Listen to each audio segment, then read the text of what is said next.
All right, what's going on, everybody? Welcome to week number 11. That is right, week number 11 of your your reference class 7314.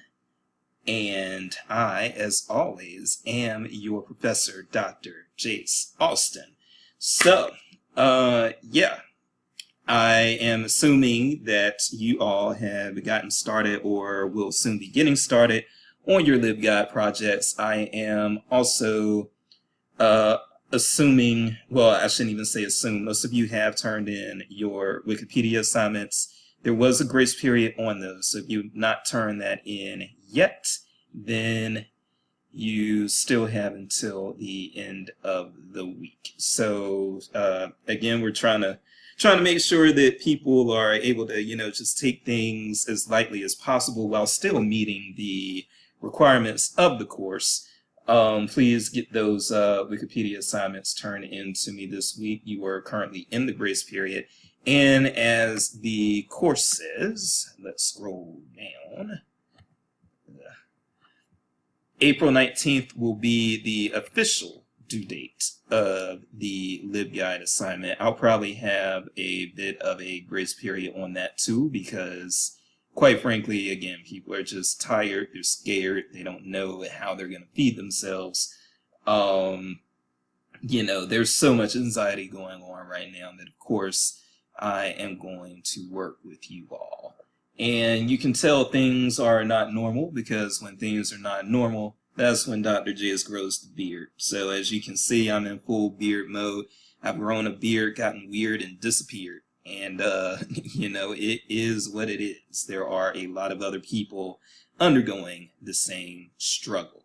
The only other course updates that I have other than the thing about those two assignments are, for right now, we do have a synced session coming up.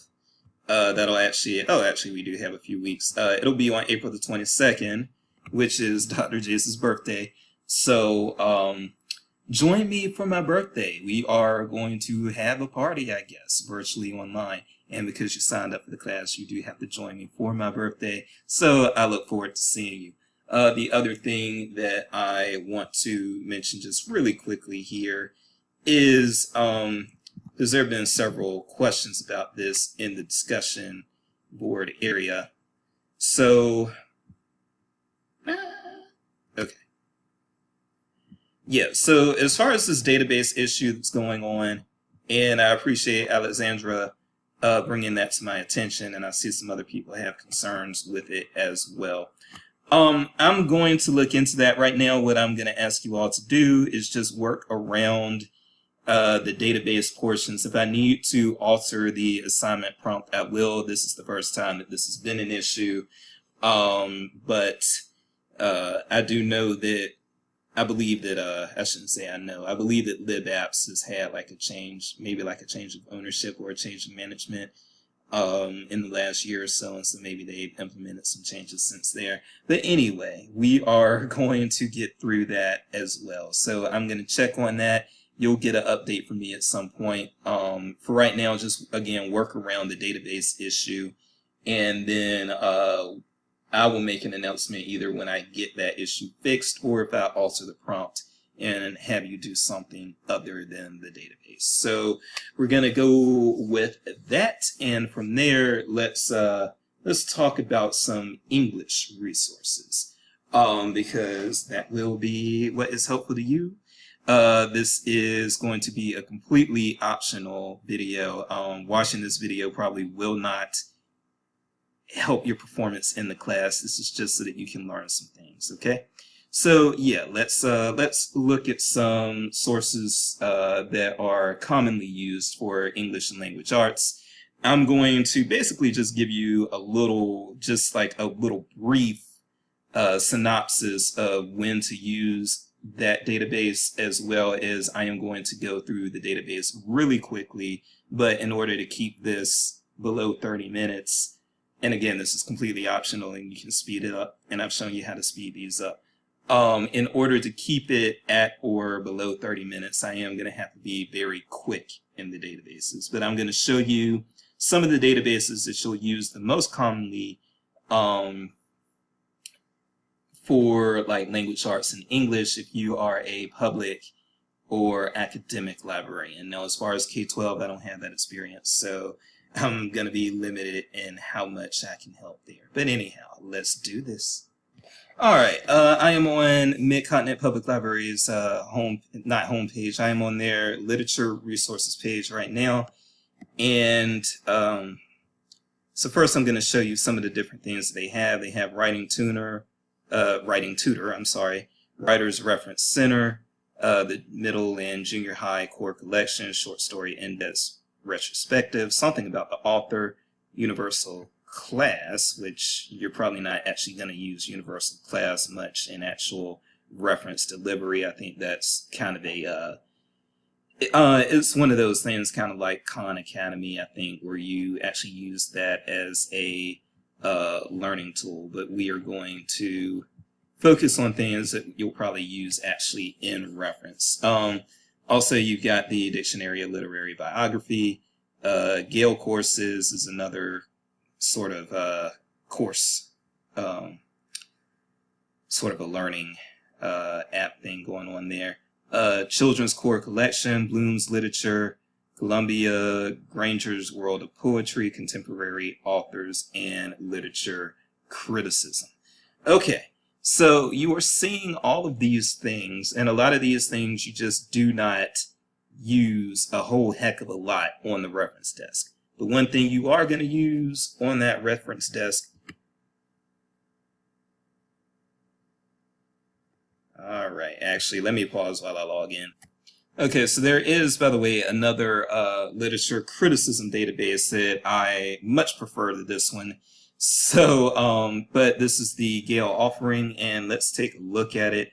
For the most part, it searches pretty easily, but this is, if you don't have the other literary criticism database that I'm going to show you that Mizzou offers, then like you might be, you might have to use this Gale offering. So, and it doesn't matter, one thing that might confuse a few people is that actually you could end up having a, you could end up having a public library or an academic library with either of the two literature databases. So don't assume that because you're at a public library, you're going to be using Gale, or that if you go to an academic library, you're not.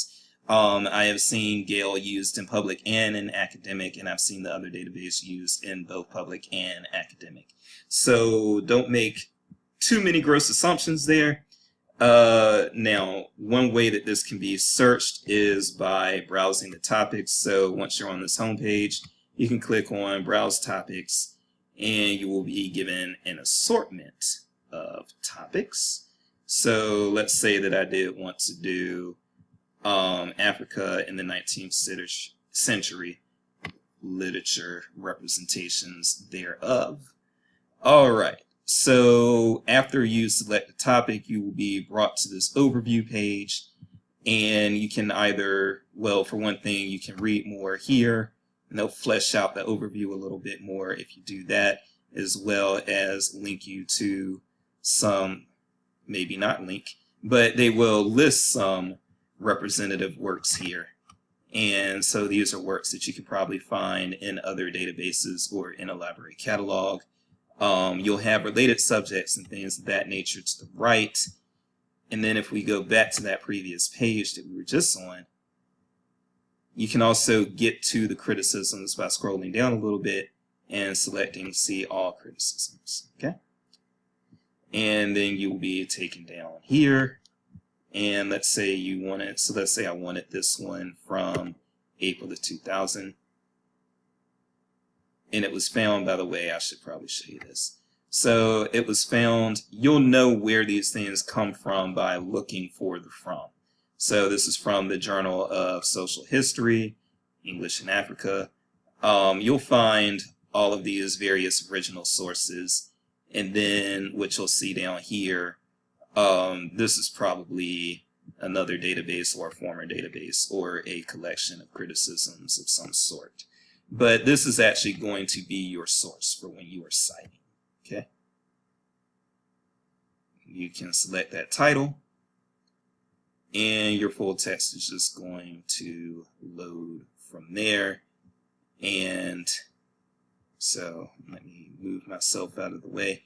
If you scroll up, you'll see your options for send to, download, print, and to get your permalink. Okay, so that is how all of that works. And then if we go back to the home page, we can also search for, let's do an advanced search here. So let's say we wanted to person by or about, name of work. We can select all of these. But if you're trying to avoid full text of actual things that are being criticized, you might want to focus, or you might want to select person about as opposed to person by or about. So let's say I was looking for stuff from Ernest Hemingway. You can type that in. Person about, hit search, and I will get my various criticisms. I did have a filter for full text, so everything here is something that I should have immediate full text access to. Now we do have 639 criticisms here, sorted by relevance, but you can also look for biographies.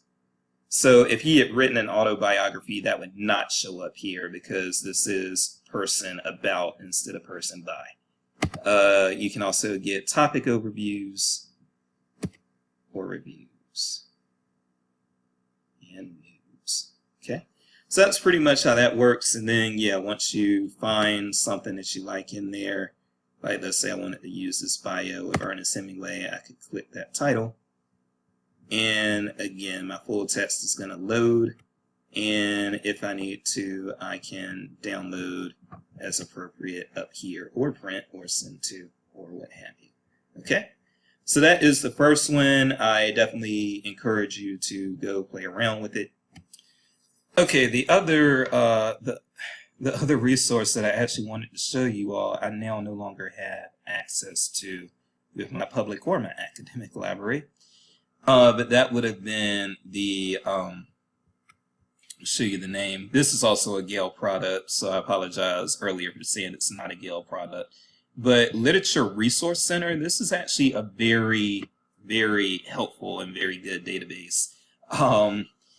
And so if you see Literature Resource Center among the things that are available to you, either now or when you go into professional practice, that is a good database and probably just as good a database as any, especially to find literary criticism and to find, you can actually also find like news about authors and bios, just like we were looking at, but the search, I would say that the search is a little easier to do. But because they are both Gale products, Literature Criticism and Literature Resource Center, because they're both Gale products, I would say that, yeah, they do search kind of similar.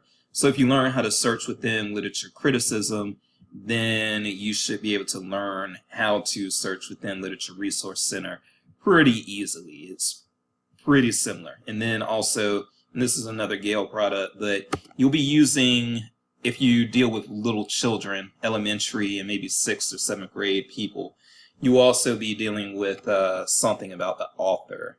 So let's say I wanted some information. This is really for biographical information more than anything. If you're looking for information on Langston Hughes, then you can type his name in.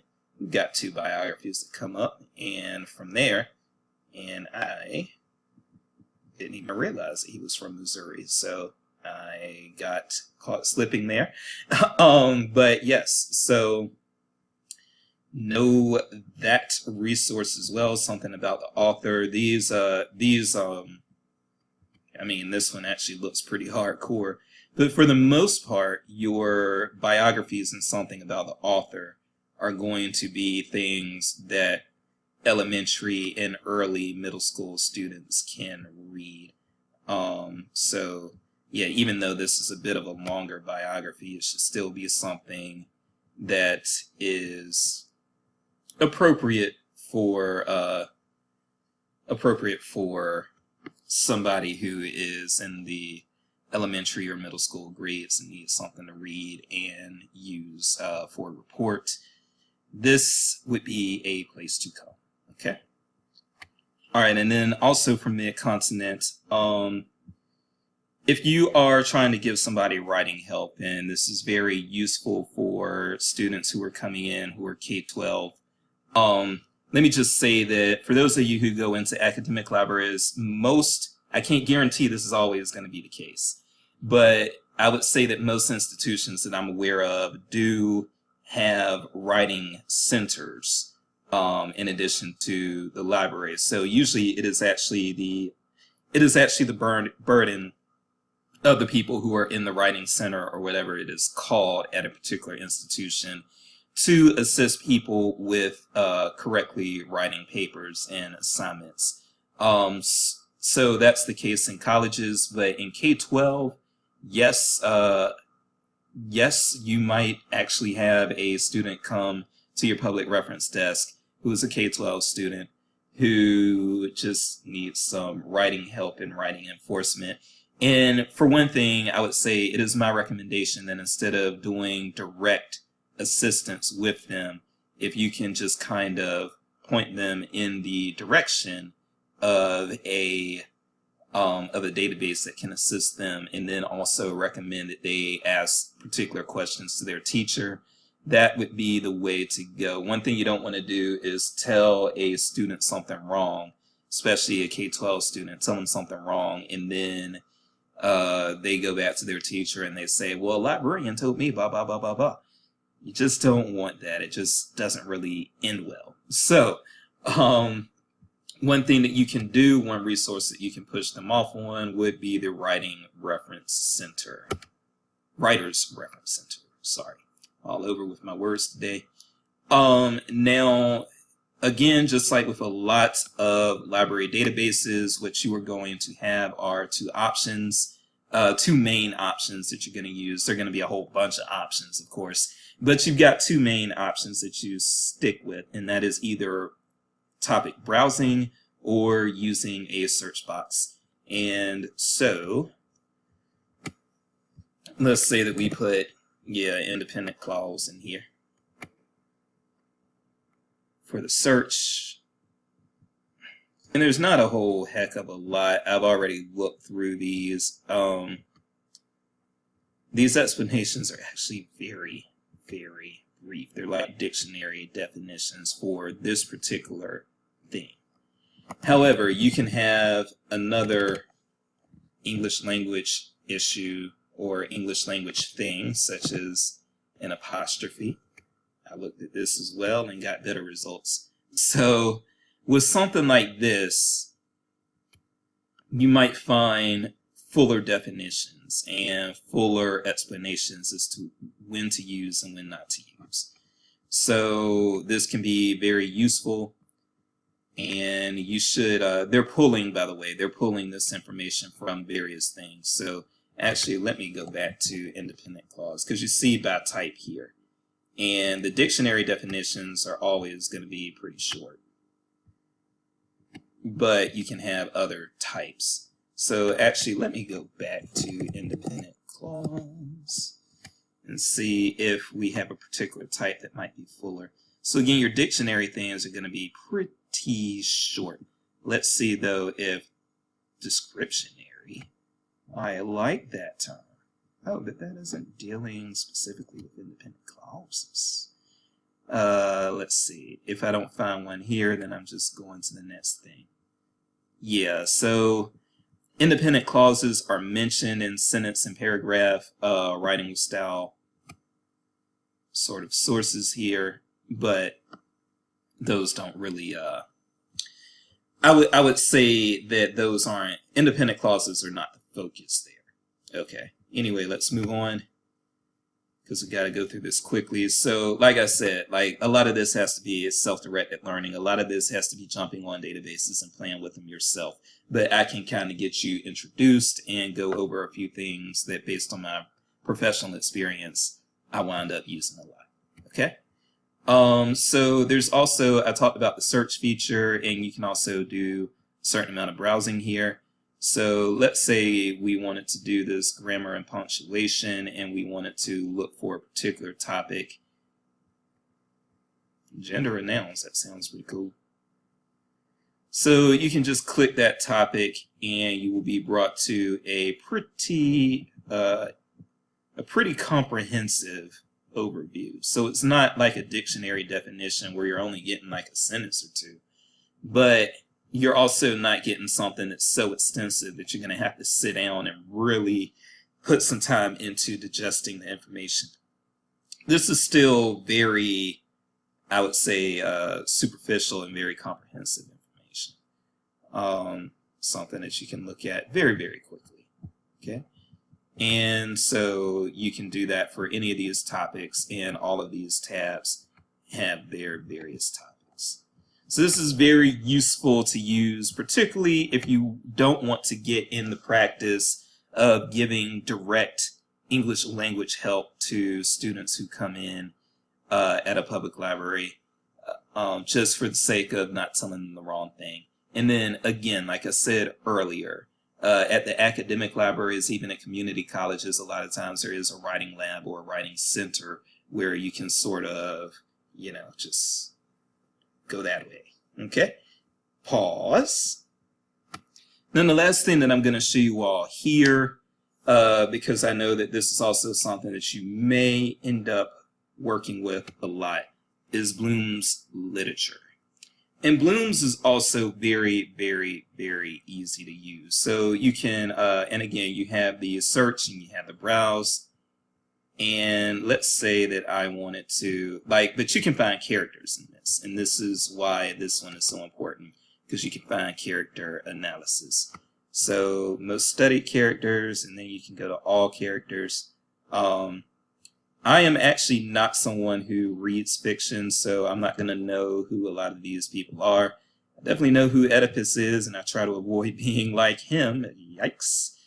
Let's look at I think everyone likes To Kill a Mockingbird. Let's look at Atticus Finch. So you would get like this character overview. And so this can be very helpful, again, for people who are putting reports together and that sort of thing, or just need information in a hurry. So you can find your character information that way, or you also have author and work indexes or indices. I don't know what the proper word is, but you have those regardless. So again, just like the character index, you could find a particular character. In the author index, you can definitely find, and these are some of the most studied authors, of course, Edgar Allan Poe, one of the most interesting men to have ever walked the face of this earth. So of course he's a very well-studied person, but also once you click, and let me do this again, once you click an author's name, then you will be brought again to an overview page, and the overview page will include, within the references, a lot of times you can well, the references can be anything. I was about to say you can find a lot about the biography of the person, or an overview of some things that they've written, overview or synopsis. But as you can see, there's a lot more than just that in this list under reference. So I guess that's not as concise as I thought it was. However, you can narrow things down. So if you're looking for biography, then you can select biography here. And as you can see, we went from over 1,000 results in the previous screen to now things that are specifically biography are going to be listed here, and there are only 223 of those. Characters associated with Edgar Allan Poe, you can click that link, that tab there, and then you got definition, easy topics, all of these different things. So again, the all articles, you have over 1,000 things for Edgar Allan Poe, but you can definitely limit this to biography or characters or other things. Again, if you need criticism, and you will have students that need it, you can click that criticism tab, and you even get date ranges. So Bloom's, I'll be honest, I don't think Bloom's had all of this stuff so neatly organized the last time I took a look at it. And they are always updating databases, by the way. So databases, you know, just because that's why I have to record these every semester, because just because they look a certain way one semester does not mean that they'll look that same way the next semester. And as I told y'all with the business resources, Mergent has changed its look quite a bit. And I think that Bloom's has changed its look, but I think they've done it for the better. Look at how easy it is to find this information now. You know, if you need the biographies and stuff, you can, or if you need information on a character or any of that stuff, it's all broken down here. Criticism gets its own tab. Literary works, do they have the actual, okay, so they have some overviews here. Let's see if they actually have full text for things. I saw full text poem, view full text. I don't know about that. Let me go back though. So like with this poem here, you can actually see the entirety of the poem. Okay. So that's how that works. And then of course, if you want to search as opposed to browse, you can just type in, for instance, I'm going back to Langston Hughes, you can just type him in and you'll be presented with this same sort of overview page. Let me see what happens if I put in, okay. So with this unfinished novel, so you get a description. If you put in the name of a work, your overview page includes a bit of a description of what you're looking at, and then also you'll have different sorts of tab options here. Still have biography and things like that. Then you have criticism, character list, and then for some things you'll have image or video, but you're not going to have that for a Mark Twain work. All right. Okay, we are going to go over the 30 minutes as usual, I guess. I apologize.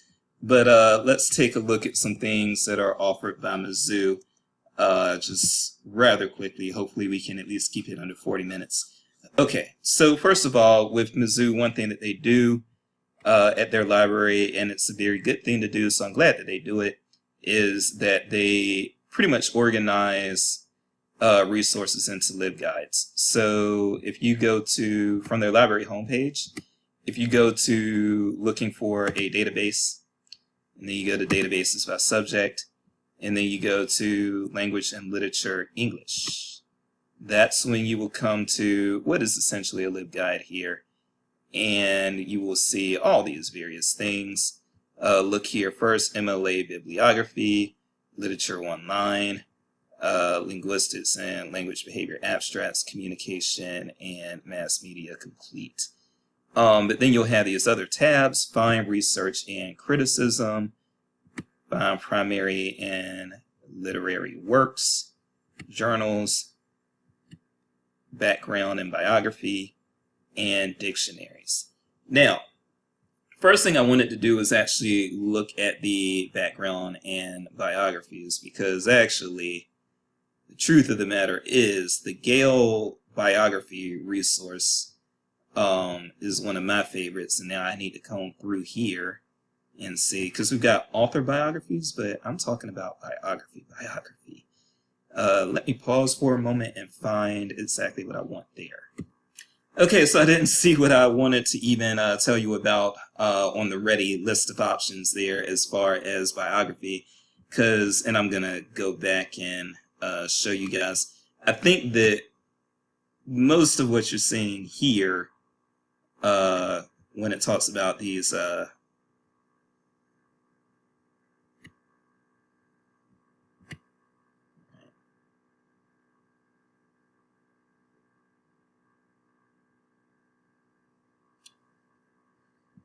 okay, so you do have and I'm going to put somebody in that I know is not a literature person, just so that I can make sure that I'm not limited to author biographies here.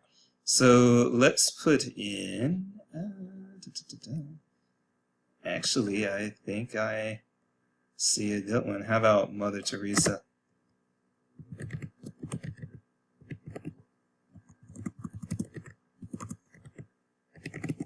Sure, I'm spelling that wrong.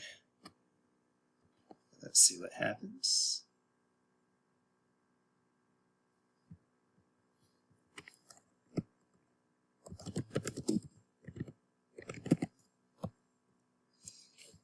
Hold on, my folks.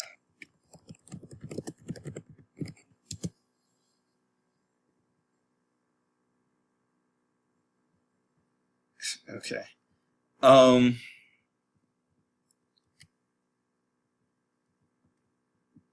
course, you've always got your browse features, so that's what we've been talking about so far.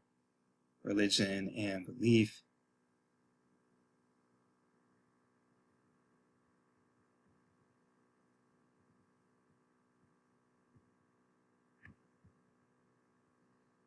Now, clearly, so maybe just Mother Teresa was just a dud of a person to try to find in this database.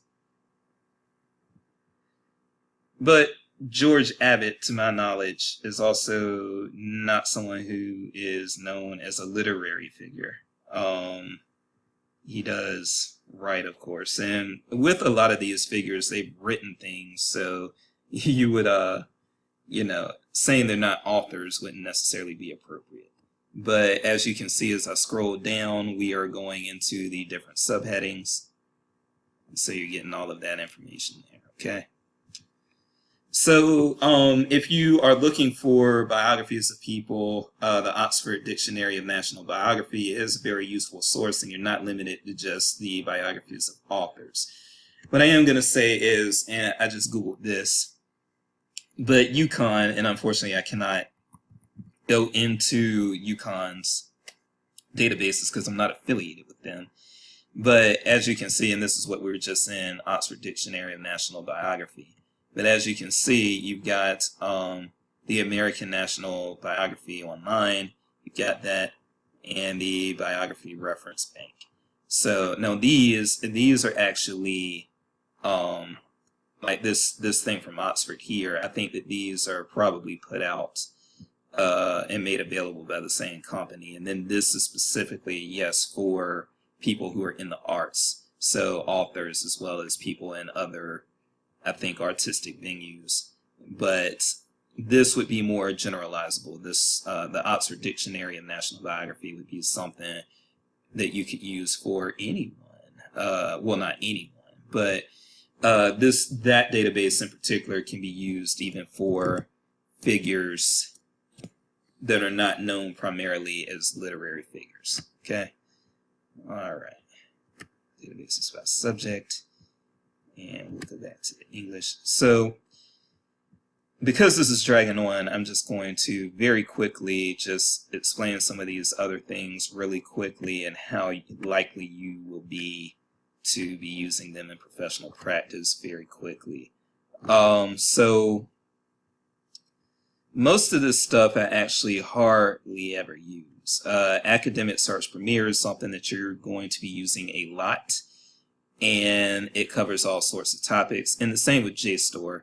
JSTOR, they've got JSTOR is pretty much a dumping ground for a lot of old articles, but you won't see anything new in JSTOR. I think everything in JSTOR is at least 3 years old. Whereas in Academic Search Premier, you might find something new. Okay, so using those really quick. Some of these other things you're not going to use unless you are just in more advanced practice, or you're a specialist and you are handling the concern of a patron who needs a specialist. And it's pretty much the same here. We can talk about primary sources some other time. Key journals. And then these other biographical pieces, again, the Oxford Dictionary of National Biography is where you're going to want to be if you're not looking for biographical information on somebody who is an author or something of that nature. Okay. And then there are other helpful resources there. But this is what this is basically your overview, and I have basically just highlighted, I think I only looked at 4 things, but day-to-day reference, week-to-week reference even, those are the main things you need to know. And then every now and then you'll get tossed a curveball. But I mean, there are some databases in this LibGuide that I've been doing reference for 12 years now and never once actually used behind the desk, okay? Everything that I've shown you is something that I have used in professional practice or that I've seen one of my coworkers use in professional practice. But anyway, I'm going to give it up right there. We are at 35 minutes. I'm going to have a much shorter video next week. I'm probably just going to take y'all around Learning Express Library next week really quick, which should take about 15 minutes. So thank you for bearing with me. If you did bear with me for this, I hope you learned a lot. A lot of this is self-exploration, so go ahead and go exploring on your own. And I am just an email away. Please stay healthy. Please stay safe. And as I always say, we're going to get through this, but if you need me, austinj@missouri.edu anytime, any place, any town. See y'all later.